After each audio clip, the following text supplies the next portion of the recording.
Since video yang lepas, stock market kat Malaysia ni adalah something yang kita boleh describe sebagai bloodbath.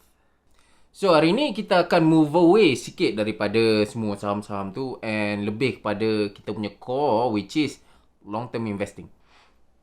Korang mesti pernah dengar pasal 7 keajaiban dunia. Ada Taj Mahal lah, ada piramid, ada orang yang kepala dia terkeluar daripada tanah tu, Stonehenge lah. And in fact, ada satu lagi keajaiban dunia. Keajaiban dunia yang ke-8. Dan keajaiban dunia yang ke-8 ni adalah sangat penting. Siapa yang tahu pasal keajaiban dunia ni hidup dengan lebih bahagia. Siapa yang tak tahu hidup sengsara, mana yang kaya makin kaya, mana yang miskin makin miskin. Of course, aku tengah cakap pasal compounding effect. Hey guys, aku Fikri. Selamat datang pada channel ni. Hari ni kita nak discuss sikit pasal compounding effect. So, apa tu compounding effect? Well, actually aku tak tahu apa tu compounding effect dalam bahasa Melayu.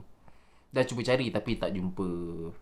So, anyway, compounding effect ni effect di mana dalam jangka masa yang panjang, kadar pertambahan duit kita makin lama makin tinggi. Sebagai contoh, tahun ni tambah RM1, next year tambah RM20, next year tambah RM80, next year tambah RM2 dan berterusan sampailah setiap tahun bertambah jadi RM10 ke RM20 ke. Well, tu contoh yang murah lah. Dengan menggunakan compound effect ni, kita tak perlu start dengan duit yang banyak, tapi kita perlu start awal. Link ada dekat bawah website yang aku guna untuk kira benda ni.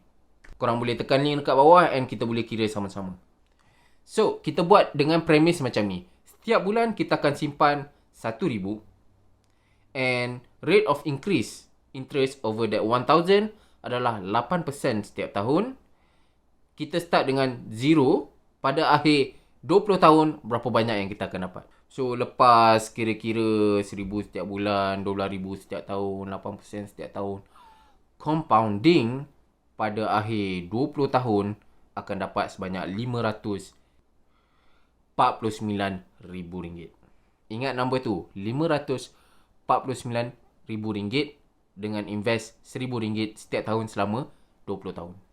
Okey, 20 tahun memang tak dinafikan adalah waktu yang panjang. Apa kata daripada 20 tahun tu, kan 10 tahun pertama ni kita guna untuk joli, untuk berbelanja, makan, minum, pergi melancong dan sebagainya. By the end, yang second period of 10 tahun tu kita akan guna untuk invest. Okay, first off, benda ni susah sikit sebab bila dah ada tanggungjawab, masa tak ada tanggungjawab pun dah tak menyimpan, apatah lagi bila dah ada tanggungjawab kan. Nanti dah ada anak lah, ada bini, ada suami, ada segala mak nenek lah, nak kena spend duit ke situ. Second of all, bila kita start lambat sebanyak 10 tahun, kita hilang satu komponen yang paling penting dalam compounding effect ni, which is masa. Let's say kita decide untuk joli sebanyak 10 tahun. So, kita guna semua duit-duit extra kita tu belanja untuk berjoli katak. And kebetulan hasil daripada perjolian tadi tu dapat gaji extra and kita boleh simpan sebanyak RM3,000 sebulan. So, instead of RM1,000 tadi, 10 tahun lepas, kita boleh simpan RM3,000 sebulan kali ni. So, kita simpan RM3,000 sebulan sebanyak 10 tahun. And kita simpan 3 kali ganda lagi banyak daripada kawan kita yang simpan RM1,000 sebulan tadi tu. Mesti kita punya pulangan jadi lagi banyak kan? Okay, kita akan guna kiraan yang sama.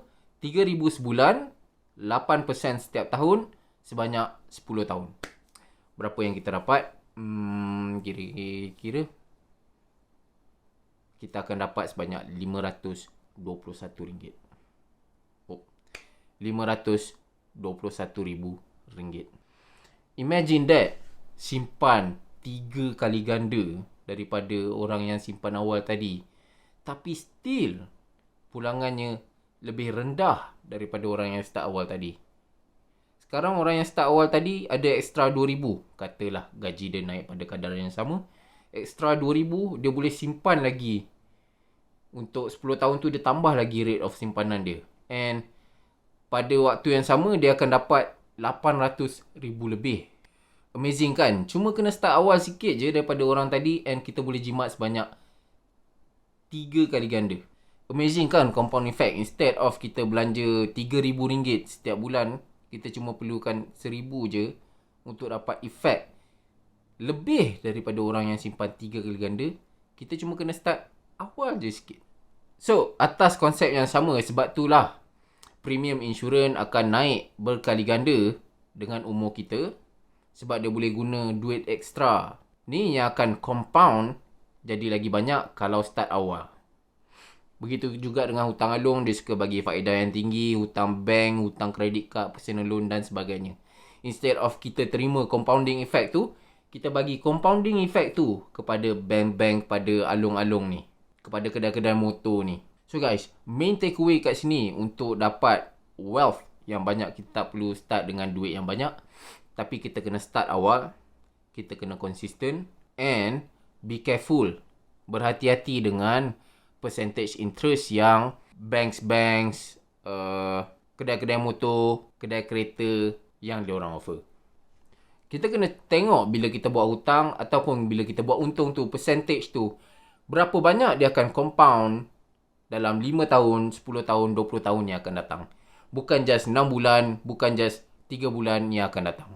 And it is best kalau korang boleh like, share dan subscribe video dekat bawah ni kalau belum lagi, supaya lebih ramai tahu pasal ni and supaya lebih ramai lagi celik finance.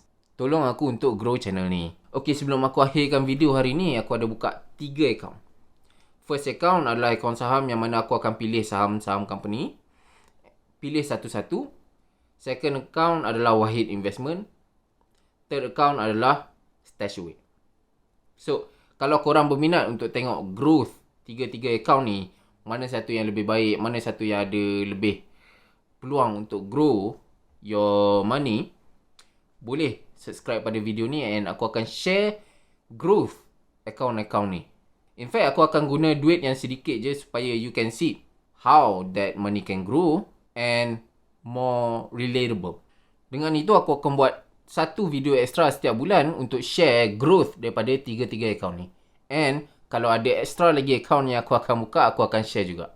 Korang boleh sendiri tengok macam mana account-account ni membesar, macam mana account-account ni mengecil dan sebagainya lah. So guys, itu saja untuk minggu ni. Kalau korang berminat untuk dengan topik-topik personal finance macam ni, please subscribe kat bawah, share dengan kawan-kawan. Kita jumpa lagi next week.